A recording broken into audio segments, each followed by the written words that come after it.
আজকে আমি ভিডিওতে কথা বলবো, যদি আপনার পার্টনার আপনাকে আর ফোন না করে, সে হঠাৎ করে আপনাকে ফোন করা বন্ধ করে দিয়েছে, কেন ফোন করে না? যদি ফোন না করে তাহলে আপনার কি করা উচিত, আপনি কি করবেন এই সিচুয়েশনে? এই নিয়ে আজকে ভিডিওর মূল বিষয়বস্তু। আজ আমি ভিডিওতে 3টি সাইকোলজিক্যাল পয়েন্ট বলবো। এই 3টি পয়েন্ট আপনি যদি মেনে চলেন, আশা করছি আপনাদের প্রবলেমটা সলভ হয়ে যাবে, আপনার ভালোবাসার মানুষ আপনাকে ফোন করবে। তো 3টি পয়েন্ট আলোচনা করি। নাম্বার 1, আমাদেরকে সবার আগে খুঁজে বের করতে হবে কারণটা। সে আমাকে ফোন করছে না, সে আমাকে ফোন করে না, কেন ফোন করে না? দেখুন, এই সময় মাথাটা ঠান্ডা রাখতে হবে এবং কারণটা খুঁজতে হবে। সে এরকমটা কেন করছে, কী জন্যে করছে? সে কি আপনাকে ছেড়ে অন্য কাউকে ভালোবাসছে, অন্য কারোর সঙ্গে কথা বলছে? তাহলে এমন কি হলো যার জন্য সে আপনাকে ছেড়ে অন্য কারোর কাছে গিয়েছে, অন্য কারোর সাথে যেতে চাইছে বা অন্য কারোর সাথে কথা বলছে? দেখুন, যখন আপনি সঠিক কারণটা জানতে পারবেন যে সে আপনাকে ছেড়ে অন্য কাউকে ভালোবাসছে, ওর ইন্টারেস্টটা আপনার প্রতি আর নেই, এখন তার ইন্টারেস্টটা চেঞ্জ হয়েছে, এখন সে অন্য কিছু চায়, বা সে আপনার ভুলের জন্য আপনাকে ছেড়ে গিয়েছে বা আপনাকে ফোন করে না। দুটো কারণ হতে পারে, হয় সে আপনাকে আর ভালো লাগে না, অন্য কারোর কাছে গেছে, তার চাহিদা অন্য কিছু ছিল কিন্তু আপনার কাছ থেকে হয়তো সেটা পাচ্ছে না, তাই জন্য সে আর আপনাকে চাইছে না, তাই ফোন টোন করছে না। আর একটা কারণ হতে পারে যে হয়তো আপনি কিছু ভুল করেছেন, হয়তো আপনি তার সাথে এমন কোনো কথা বলেছেন যে ওই কথা শুনে তার রাগ হয়েছে, তার মনে কষ্ট হয়েছে, তাই সে আপনাকে ফোন করছে না। এই কারণটা কিন্তু নিজেকেই খুঁজে বের করতে হবে যে কী জন্যে সে ফোন করছে না, কী জন্যে সে হঠাৎ করে আপনাকে ফোন করা বন্ধ করে দিল। আর এই কারণটা কিন্তু আপনিই খুঁজে বের করতে পারবেন, কারণ আপনি তার সাথে এতদিন আছেন, তাই জন্যে আপনি বুঝতে পারবেন তার গতিবিধিটা, সে আসলে কি করতে চাইছে। সে যদি আপনাকে ছেড়ে অন্য কাউকে ভালোবাসে, তাহলে আপনি শিওর হয়ে যান যে তার ক্যারেক্টারটা ভালো নয়, তার চরিত্রটা ভালো নয়, কারণ ও আপনাকে ভালোবাসার জন্য আসেনি আপনার কাছে, তার অন্য কিছু মতলব ছিল, কিছু না কিছু উদ্দেশ্য পূরণ করার জন্য সে এসেছিল। যখন দেখলো যে না, এই উদ্দেশ্য তো আমার পূরণ হবে না, তখন সে আপনাকে ছেড়ে যেতে চাইছে।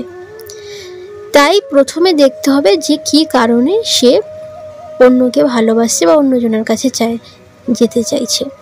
যদি দেখেন যে আপনার কোনো ভুল হয়েছে, আপনি কোনো ভুল করেছেন, আপনাদের মধ্যে কোনো ভুল বোঝাবুঝি হয়েছে, তো আপনি এমন কিছু থেকে বলে দিয়েছেন যার জন্য সে আপনাকে আর ফোন করছে না। যখন আপনি এই কারণটা খুঁজে বের করবেন যে আমি কিছু বলে দিয়েছি, আমার ভুলের জন্য ও আমাকে আর ফোন করছে না, তো তখন আমি যে দ্বিতীয় পয়েন্টটা বলবো, সেই দ্বিতীয় পয়েন্টটা অ্যাপ্লাই করবেন। দেখুন, প্রথম কারণের মধ্যে যদি এটা হয় যে সে আপনাকে ছেড়ে দিয়ে চলে গিয়েছে, অন্য কারোর সঙ্গে কথা বলছে, তাহলে আমার মনে হয় তার জন্যে পড়ে থাকাটাই বৃথা। যে আপনাকে ভালোবাসে না, যে অন্য কিছু স্বার্থের জন্য আপনার কাছে এসেছে, কোনো কারণ ছাড়াই আপনাকে ছেড়ে দিয়ে চলে গেছে, আপনার সাথে কথা বলছে না, তো তার জন্যে আপনি কেন কষ্ট পাবেন, কেন তার জন্য পড়ে থাকবেন? ওইসব মানুষের জন্য পড়ে থাকা মানে নিজের লাইফটাকে স্পয়েল করা। কারণ সে হয়তো, আপনি অনেক অনুরোধ করবেন, অনেক কিছু করবেন, সে হয়তো আপনার লাইফে ফিরে আসবে, কিন্তু কদিনের জন্যে, আবার সে আপনাকে ছেড়ে দিয়ে চলে যাবে, আর তার উদ্দেশ্য হয়তো পূরণ করে নেবে, তাতে আপনারই প্রবলেম হবে। সে হয়তো আপনার সাথে ফিজিক্যালি রিলেশন করার জন্য এসেছিল, কিন্তু যখন দেখলো যে না, এর কাছ থেকে এটা হবে না, কারণ এ সেরকম মানুষ না, আমি অনেক চেষ্টা করেছি কিন্তু পারিনি, তাই জন্য সে ধীরে ধীরে আপনার কাছ থেকে দূরে চলে যাবে। আর এটা যদি হয় যে আপনি হয়তো ভুল করেছেন কিছু, তাহলে আপনি এই দ্বিতীয় পয়েন্টটাকে অ্যাপ্লাই করুন। দ্বিতীয় পয়েন্টটা হলো ভুল বোঝাবুঝিটাকে ক্লিয়ার করতে হবে। তো তার জন্যে আপনাকে কি করতে হবে? তার সাথে দেখা করতে হবে, সামনাসামনি তার সাথে কথা বলতে হবে, আর সেই কারণগুলোকে ক্লিয়ারলি তার সামনে তুলে ধরতে হবে। কারণ আপনি বুঝতে পারছেন যে আপনার ভুল কোথায়। যদি ভুল করে থাকেন তাহলে তাকে আপনি সরি বলুন, যদি না আপনি ভুল করেছেন তাই জন্য আপনি তার সাথে দেখা করতে গিয়েছেন, তাই আপনি তাকে প্রথমেই সরি বলুন। তাকে বলুন, এবারে এখন থেকে তুমি আমার উপরে বিশ্বাস রাখো, আমি আর কোনোদিনও এরকম করব না, একবার আমাকে ভরসা করো, আমি তোমাকে খুব ভালোবাসি, প্লিজ প্লিজ প্লিজ আমাকে ক্ষমা করে দাও। আপনি ভীষণ ইমোশনালভাবে এই কথাগুলো বলবেন, যাতে সে আপনার উপর ইমোশনাল হয়ে যায়, যে প্লিজ প্লিজ প্লিজ রাগ করো না, প্লিজ প্লিজ আমাকে ক্ষমা করে দাও, আমার এরকম কথাগুলো বলা উচিত হয়নি। নানাভাবে তার সামনে আপনি রিকোয়েস্ট করবেন, কারণ ভুলটা আপনি করেছেন, সে ভুল করেনি। আর একটা কথা আপনাকে সবসময় মনে রাখতে হবে যে এই পয়েন্টটাকে আপনি অ্যাপ্লাই করবেন একবারের বেশি আপনি অ্যাপ্লাই করবেন না। আপনি তার কাছে একবারই যাবেন, একবারই ভুলটাকে স্বীকার করবেন। এই যে আপনি তাকে রিকোয়েস্ট করছেন, তার পিছনে পড়ে আছেন, এগুলো বেশি করলে না তাহলে সে আপনাকে সত্যি সত্যি ছেড়ে চলে যাবে, বোরিং হয়ে যাবে সে। তাই এই পয়েন্টটাকে আপনি বেশি অ্যাপ্লাই করবেন না, কারণ এখানে রিকোয়েস্ট আছে, এখানে ভীষণ ইমোশনাল ব্যাপার আছে। তাই এই জিনিসগুলো বেশি বেশি দেখাতে যাবেন না। কোনো রিলেশনে যখন এই জিনিসগুলো বাড়াবাড়ি হয়ে যায় তো তখন রিলেশনটা খারাপ পর্যায়ে চলে যায়। তাই পয়েন্টটাকে আপনি অ্যাপ্লাই করবেন একবার। তো এই পয়েন্টটা অ্যাপ্লাই করলে বেশিরভাগ ক্ষেত্রে 90% ঠিক হয়ে যায়। মানে সে তার আপনি ভুলটাকে স্বীকার করলেন, সে আপনাকে ক্ষমা করে দিল, তারপর আপনাদের রিলেশনটা ঠিক হয়ে যায়। বেশিরভাগ ক্ষেত্রে এটা হয়ে যায়, ঠিক হয়ে যায়। আর দ্বিতীয় পয়েন্টটা অ্যাপ্লাই করার পরেও যদি না ঠিক হয়, তখন আপনি 3 নম্বর পয়েন্টটাকে অ্যাপ্লাই করবেন। 3 নম্বর পয়েন্ট হবে সাইলেন্ট। আপনাকে সাইলেন্ট থাকতে হবে অ্যান্ড ইগনোর করতে হবে, একদম চুপচাপ থাকতে হবে এবং তাকে ইগনোর করা শুরু করতে হবে। তাকে হালকাভাবে ইগনোর করতে শুরু করবেন। আপনি একেবারে সাইলেন্ট হয়ে যান, যে ও ফোন করে না বলে ওকে বারবার ফোন করছেন, হ্যাঁ ওকে বারবার মেসেজ করছেন, এগুলো তো অনেক করেছেন। এবারে আপনি একদম সাইলেন্ট হয়ে যান, ওকে আর ফোন করবেন না, ওকে আর মেসেজ করবেন না, একদম পুরো চুপচাপ, কোনো যোগাযোগ করবেন না।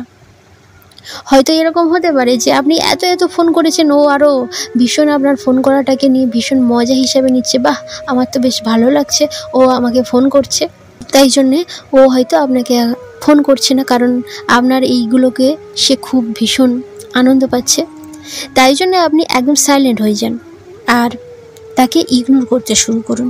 আর রাস্তাঘাটে যদি ওর সঙ্গে দেখা হয়, আপনি কথা বলবেন না, কারণ আপনি এতবার ওকে ফোন করেছেন, ও ফোন করেনি, আপনি এতবার ওকে মেসেজ করেছেন, সে মেসেজের রিপ্লাই দেয়নি, ওকে পাত্তা দেবেন না, ওর থেকে দূরে দূরে থাকবেন। ওর সঙ্গে দেখা হলে মুখ ঘুরিয়ে নেবেন।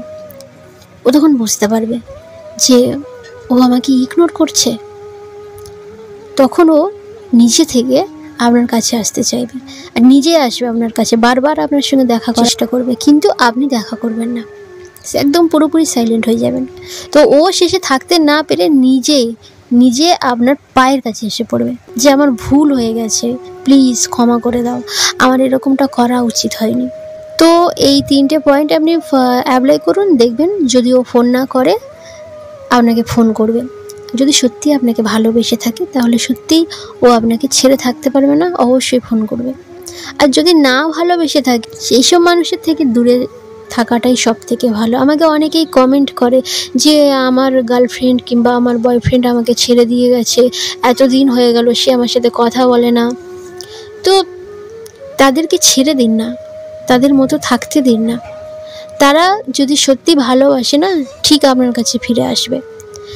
আর তারা ভালোবাসে না বলেই আপনাকে ছেড়ে দিয়ে গেছে, তা সেই সব মানুষদের জন্য কেন কষ্ট পাবেন? নিজেদের কেরিয়ার গড়ুন, নিজেকে ব্র্যান্ড বানান। ওইসব মানুষদের সাথে থাকার থেকে সিঙ্গেল থাকাটাই অনেক বেটার, যে মানুষগুলো ভালোবাসার মানে সত্যিকারে ভালোবাসা বুঝে না। তো আজকে ভিডিও এই পর্যন্ত। ভিডিও ভালো লাগলে অবশ্যই লাইক করবেন, কমেন্ট করবেন, নতুন হয়ে থাকলে প্লিজ চ্যানেলটিকে সাবস্ক্রাইব করবেন আর বন্ধুদের সঙ্গে ভিডিওটা শেয়ার করবেন। আপনি অনেক অনেক ভালো থাকবেন, সুস্থ থাকবেন। ধন্যবাদ।